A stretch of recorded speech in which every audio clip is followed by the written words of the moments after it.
husband gave me cigar box. It's a wooden box about this big, and he asked me to put some epoxy resin on top of that and make it a little prettier than it is right now. And how I did this, I'll show in this video. Bye bye. So I got my box here and I painted it already with some acrylic paint, just in the colors that I wanted to use, and let that dry thoroughly. And what I'm doing now is I will put painter's tape around it just to cover the sides, because I don't want the resin, if it drips down, and it will drip down, yeah, to prevent it from dripping down and sticking to the box. So I'm taking care that I put the painter's tape just right on the edge, because I just want the box to be domed with the resin and not like really be running over. So if you have the tape higher than the edge, then it will like kind of fill up and make it a thicker layer. So if you don't do that, really carefully and mindful, this will happen. I got a box here where I didn't do this good enough, and the resin, while it was curing, was running down the sides, and I had to force the box open, and you see the results, because this is not really a nice thing to have. And I was lucky enough to get it back open again. Maybe someday I will know how to fix this problem, but as you can see, the resin just went down the sides. First I try to press it with my fingers a little bit more onto the box, and yeah, you just have to be really careful and yeah, to do this step right, because otherwise you've seen what can happen. And I didn't want the drippings to stay underneath on the bottom of my box, so I put a second layer of tape a little bit lower than the first one, and bend it around the corner on the bottom. Now I'm trying to rub the tape much closer to the box, and I'm taking like this is, I guess, from a old brush or something, and yeah, that didn't work really. So I took one of those things that I stir the resin around, and making sure that it really is stuck to the box. What you can do is you can take a hair dryer and warm the tape up a little, and then press it on really good. But it's not really necessary, but if you have a structure on a box, it's good to know. And this is what the box looked like when it's prepped. So I'm checking the clock here to know how old the resin is, ever since I mixed it, and because it should be thicker, that it won't run down all the way. I have an orange, a red, and a purple, and I put a little bit of shimmer in there, and yeah, you will see that.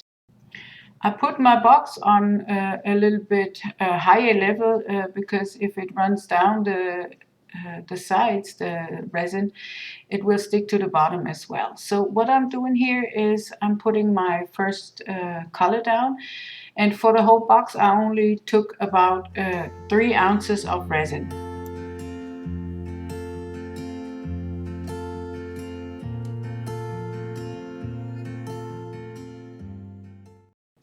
I'm spreading out the color now, and spreading it up to the corners, and you just got to be careful not to spill the resin over the sides, because once it has a way to run down, it will run down, and it will make the layer of resin that you have on top of your box much thinner if it has a way to run down the sides.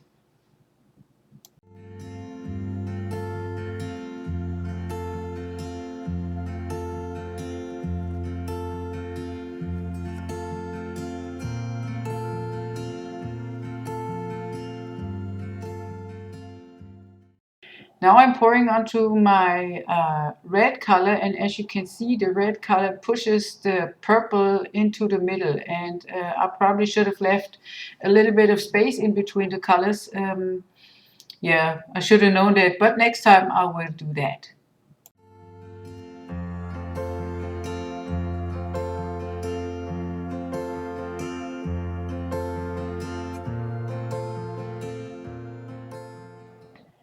The last color is my orange, and I put it with a little bit of spacing onto the box. Yeah, that was kind of better, I thought. Now I'm spreading the colors up to the corners, and the next step was that I mixed it a little bit around, and that was almost it. As you can see, I don't have my table level, so it was running down to one side, and this is where I dropped over. I mixed up the colors a little bit with my stick to blend it a little bit more, and then I put a little bit more of resin on where it was needed, and this is almost finished.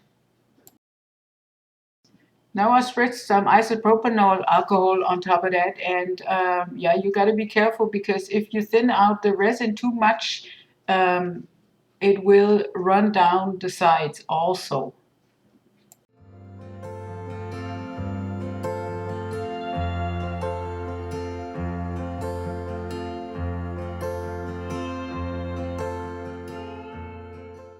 And this is what it looks like right after pouring and doing all the stuff. And can you see the shimmer? I just love it. It's about 24 hours later, and I can take off the painter's tape. And that is all we have left to do, taking off the tape. And here you can see I have drippings on the bottom, and it's a good thing that I put the tape like right around the corner to prevent anything else that we have to do, because now we're ready. The piece is finished, and we don't have nothing else to do. We don't have to sand or anything else. The box is finished, and this is what it looks like now. And as you can see there, you don't have to do anything else to it. If you liked my video and the things that I've shown you, I would love to have a thumbs up, a share, or a subscription of my channel. You would help me a whole lot with it. And I hope to see you in the next video. Bye bye.